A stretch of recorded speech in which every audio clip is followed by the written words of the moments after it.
Hi, my name is Serena, and for a project in school this semester, I had to learn how to create my own language.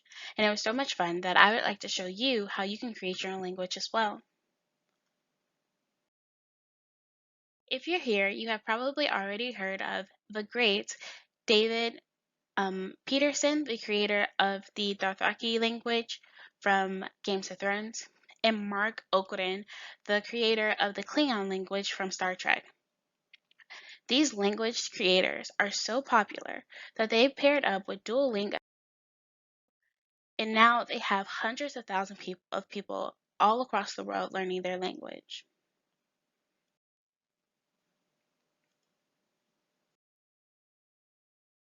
So, the first step in creating a language is to figure out who is speaking this language, what is their culture, and possibly what is the name of your language.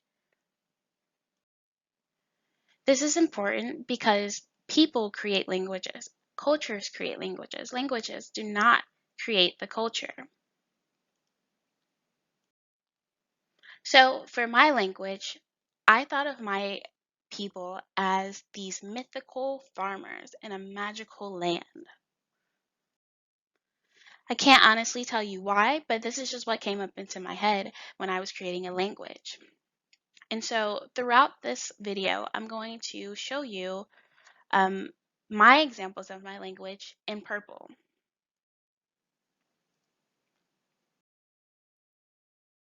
So the next step is figuring out the sounds of your language. If you're not familiar with IPA, you can just figure out the consonants of your language as well as the vowels. Sounds are important.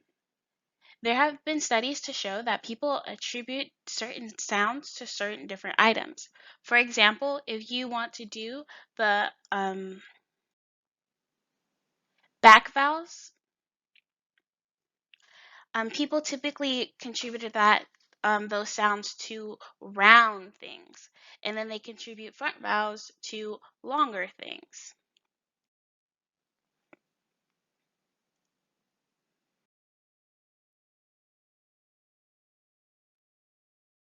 So next, you need to figure out the morphological typology of your language.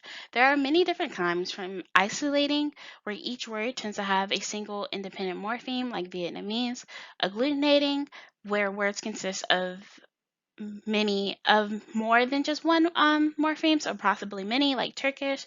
Personally, that's the language that morphological type that I chose to choose for my language. Then there's fusional, where words may have morphemes that combine to multiple pieces of grammatical information. That's similar to Spanish. Then there's polysynthetic, where words have a high number of morphemes per word that can also have multiple stems. So the next step in creating your language is figuring out the word order and the word structure of your language. So the word order will consist of subject, object, and verb.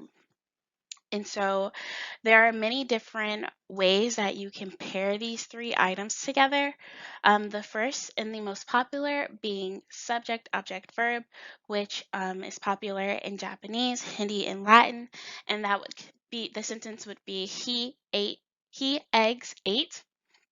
Then there is the pairing that you are probably most familiar with if you speak English, which is SVO. It's also the word order in the language of Spanish and Chinese and many others. And that would consist of he ate eggs. However, this having the verb in the middle might get a little complicated. So I personally wouldn't choose this word order for my language unless you are really confident with it. The next word order, the one that I personally chose for my language, was VSO, which is popularized in Tagalog, Welsh, and Arabic. Then there is VOS, the popular in the Mayan languages. Then OVS, which you can be found in the Klingon language. And then OSV, which can be found in Star Wars, and this is the way that Yoda speaks. It would be eggs he ate. The last three of these word orders are probably the least common word pairings in languages. So once you have the word order figured out, you would need to figure out the word structure, and then the word structure consists of consonants and vowels. And so you would typically start with your nucleus and have a vowel as your nucleus, and then you can pair or form consonants and other vowels around it. So my word structure was C, V, C, V, C, with the nucleus being V, C.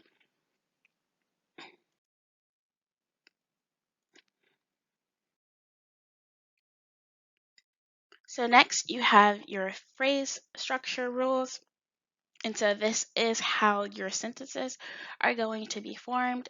And so you can have, because my word pairing was with the V or the verb in the initial. So my sentence was VP, NP, standing for verb phrase, noun phrase. And then you could have, also in my sentence, you could have as many noun phrases as possible. If you would like for your language, you can have that be limited. And so next you have the verb structure rules. This one is a little bit more simple than the noun structure rules. All you have to do is figure out what type of tense you would like in your language. How are you going to form past tense? How are you going to form conditional, future? That's going to be very important, also present when creating your language. So next, this is where it gets a little bit more complicated, and that is with your noun phrase structure rules. And so noun phrase structure rules is where you have to figure out how you're going to form possession. In English, there is an apostrophe S. However, you can have, what I chose for my language was to have a morpheme added to it. Then you have to have the noun. Another thing that you have to figure out is where you're going to put the determiner. I chose to put my determiner at the end. You can choose to put your determiner in the middle or even the beginning. Um, Another thing that you have to figure out when it comes to noun phrase structure rule is how you're going to form prepositions and where do they go when it comes to the paired noun.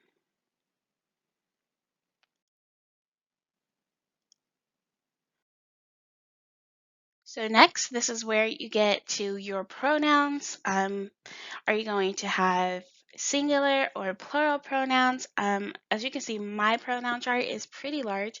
I chose to have singular and plural. And then I chose not to have gender. My nouns also don't have gender. And so my pronouns don't have a gender to it. If you're unfamiliar with gender, that would be similar to languages like Spanish or French. And so when it comes to pronouns as well, you have to figure out if it's going to be marked for case. So that means nominative if it's in the subject, accusative, dative. And so we kind of structured ours similar to German, where we have three cases. And so they're going to be marked for all three of them. Next, you can add in classifiers if you like. Classifiers are very popular in Asian languages. And so I chose to have, because my people were farmers, I chose to have these particular classifiers: animals, humans, plants, hard and soft. And so those are going to be morphemes that are attached to the end of nouns that my people would identify with them as being human or as being a plant.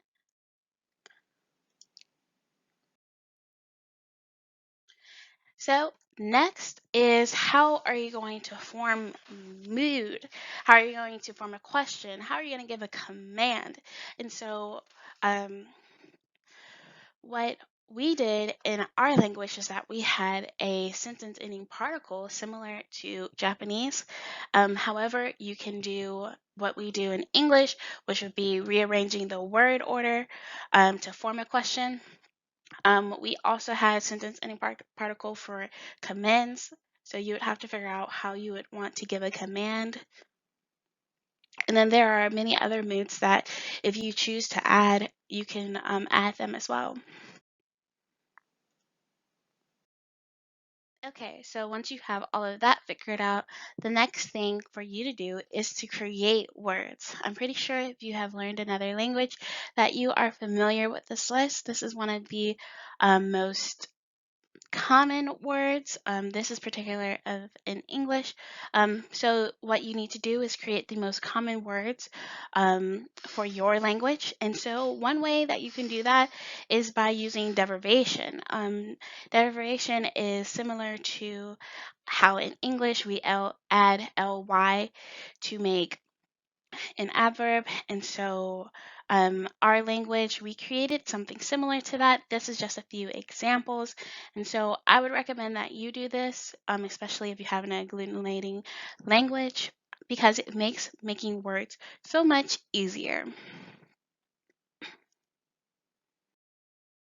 Okay, so I just gave you the building blocks to create your own language. And so whether or not you want to have this as a hobby and have only you speaking this language, or sign with a TV company and possibly have hundreds of thousands of people speaking your language, you now have the tools to begin. And so once you have created all the necessary items to your language, that's when you can move on to more complicated grammatical structures like passive and relative clause, where you can continue to build and add to your language.